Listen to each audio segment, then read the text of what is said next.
Good day, Crime Talk aficionados. I think the judge is finally getting tired of all the delay in the Brian Kohberger case, and I think he's going to do something about it. Donna Adelson will get no plea deal, and she'll like it. A young boy in Nevada turns his mom in for, guess what? Possession of meth. That Oklahoma judge who couldn't pay attention, she's resigning, finally. And our dumb criminal of the day, doing what we would all like to do.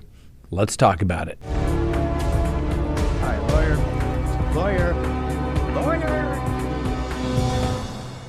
Good day, everyone. My name is Scott Reich, and this is Crime Talk. Thanks for joining us. You know the drill. Subscribe if you haven't. Please like if you do. Leave me a comment below and hit that little bell for notifications. Yes, sometimes you can go to YouTube jail and you have to start all over again. Even like yesterday, they didn't like our content, demonetized us, which means you don't get put out there to everybody. It's a hazard that we have to deal with here at Crime Talk, but we do it to bring you information about the cases that most of the country won't be talking about. All right, let's go ahead and get to the docket here for February 13th, 2024.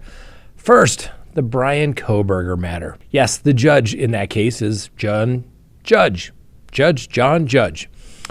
He has ordered that the lawyers be ordered to prepare and discuss dates for a new trial, along with the defense motion for a change of venue. And he wants to give some deadlines for discovery cutoff deadline dates, some expert disclosure deadlines, and deadlines for filing any pretrial motions. Now, this is going to be a public hearing, which is good. And that's going to be on the 28th. Now, why is the judge doing this? Well, this case has lingered for quite a while.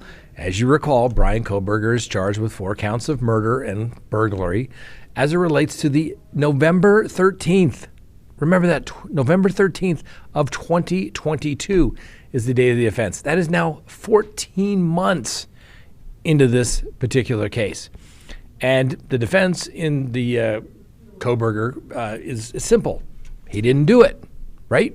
He, according to their own disclosures, their alibi disclosures, is that he just happened to be driving around Idaho and Washington State at about the time of the offenses with his phone off during certain periods of those times, or not getting a good enough cell reception to register. But he clearly was not at the residence itself. That's going to be their theory. The DNA at the house on the sheath on the K-bar, DNA contamination or planting of evidence. That's what they've kind of suggested. I'd go with the contamination. It works a little better. And you know that the prosecutors aren't really ready for it either. I mean, let's face it, that house was a party house. There could be a million reasons how the DNA got transferred or was contaminated in some way or the other. And after 14 months, don't you think the defense is probably picking a horse they need to ride on this particular case? Yes, I would think so.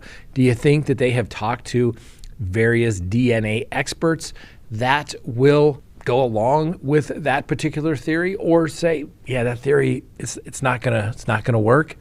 Yes, I assure you, as of now, the defense has talked to those people. They know where this case is going. Yes, they're saying, oh, we're constantly getting new discovery, and it would take the next 10 years to review all the discovery. Guess what? 99% of that stuff is duplication, hasn't been thoroughly investigated prosecution, and probably is not relevant to the defense either. And the case, let's face it, it's not going to get better factually. All right? Most cases don't rely upon the law. The case isn't going to go away based upon the law. It's going to be who finds the better facts. This case has received so much publicity. This case has received so much notoriety. The facts are set. If somebody else had a good fact or a bad fact for Brian Kohberger, it would have been discovered thus far. Now, I get it. The defense is saying, hey, this is a death penalty case. We need to do our factual investigation. We need to do our death penalty mitigation in case he is convicted so that we're ready to go, because we don't want a fiasco like they had in the Chad Daybell, Lori Vallow matters. And the defense will take as much time as they want. Frankly, the longer it goes, the less likely something bad happens to their client. Yes, delay is a tactic oftentimes, ladies and gentlemen. Why? People get bored of the case. prosecutors move on. They want to do something differently. But more than likely, witnesses start to scatter. They start moving out of state. They start taking different jobs. It becomes an inconvenience. And any good prosecutor or victim witness advocate will tell you that keeping track of your witnesses is like herding cats. And when all these college kids that are potential witnesses start scattering all over the country, it's going to get more and more difficult. So, Judge John Judge, let's set this thing. Let's not wait for another year for this case to be set. The job will expand to the amount of time given. Everyone should have had enough time to consult their experts at this point. Let's get the show on the road.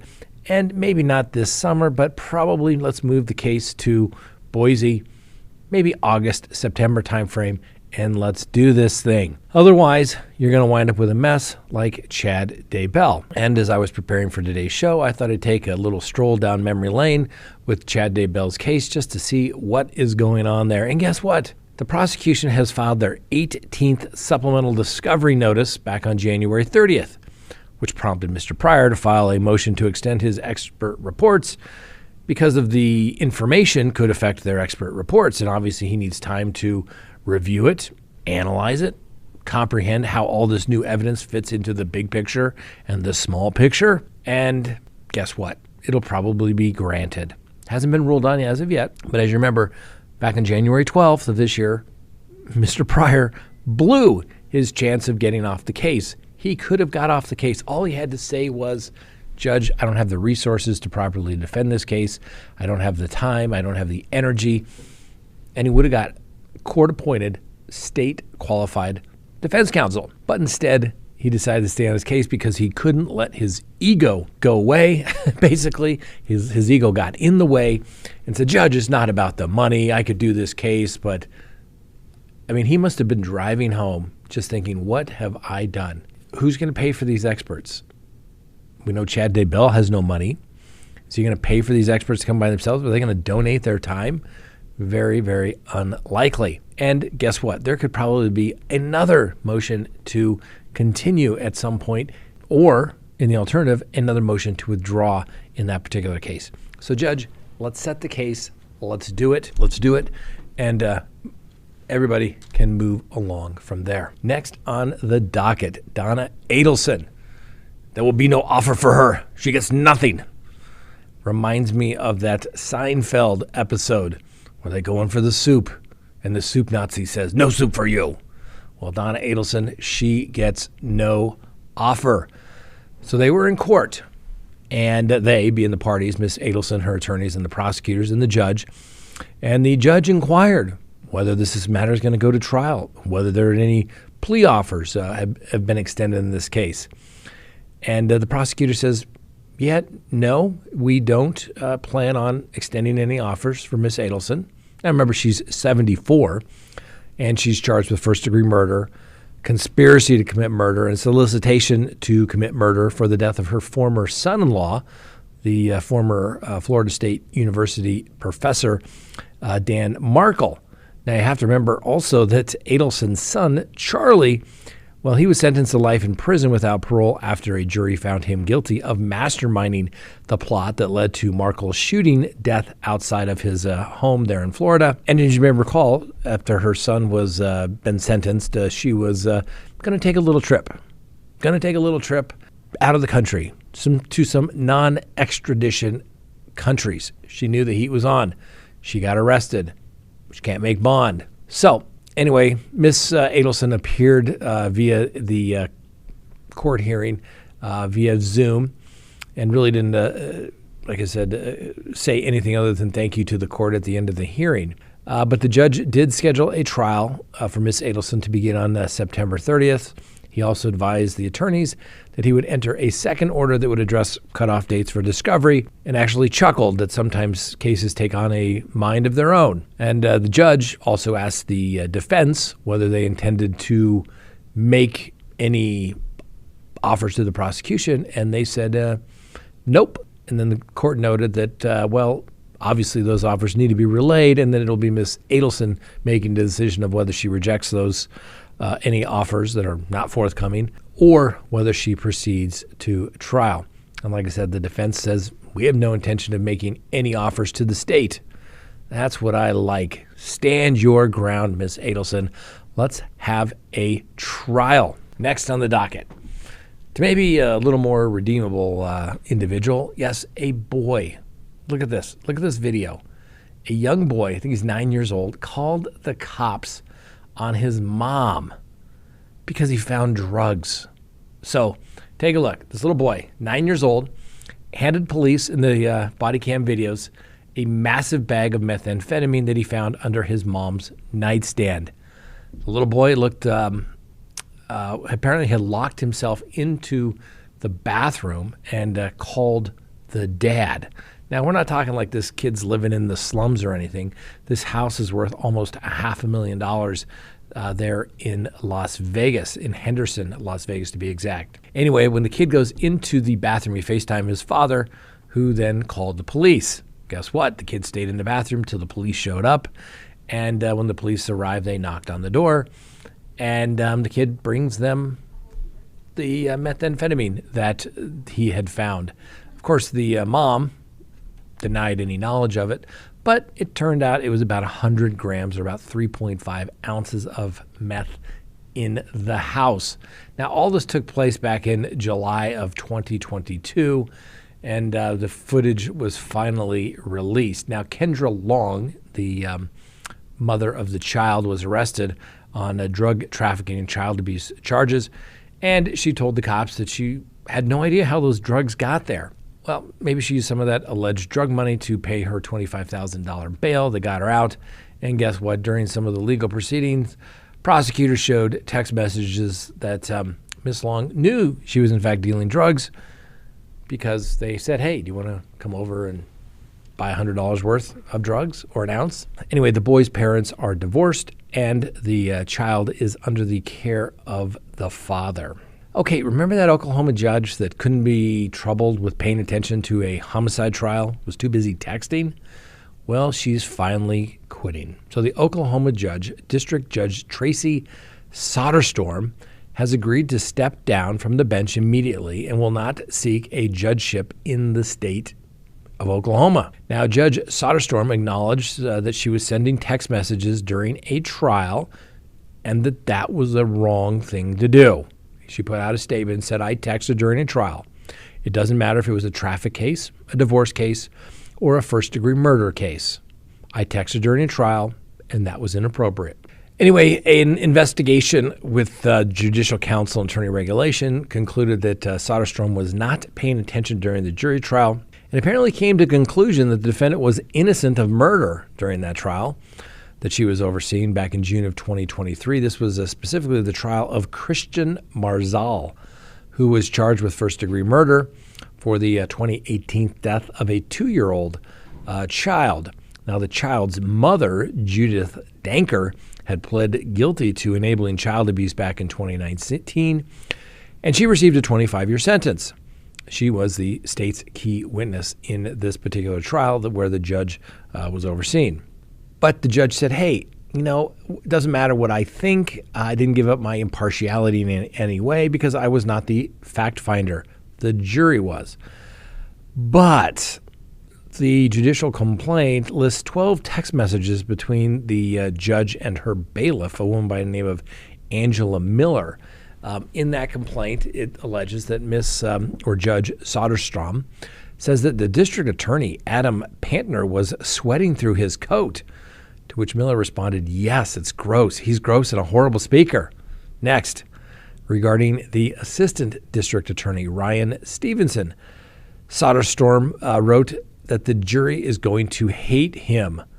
Ms. Miller responded, absolutely. He's an arrogant fill in the blank. The bailiff also made crass remarks about the prosecutor's genitals, and with the judge replying with a laughing emoji. Now, Soderstrom also expressed an admiration for the defense attorney in the case. Can I clap for her? She texted at one point in the text messages. The judge said that the prosecutors weren't used to going up against competent attorneys.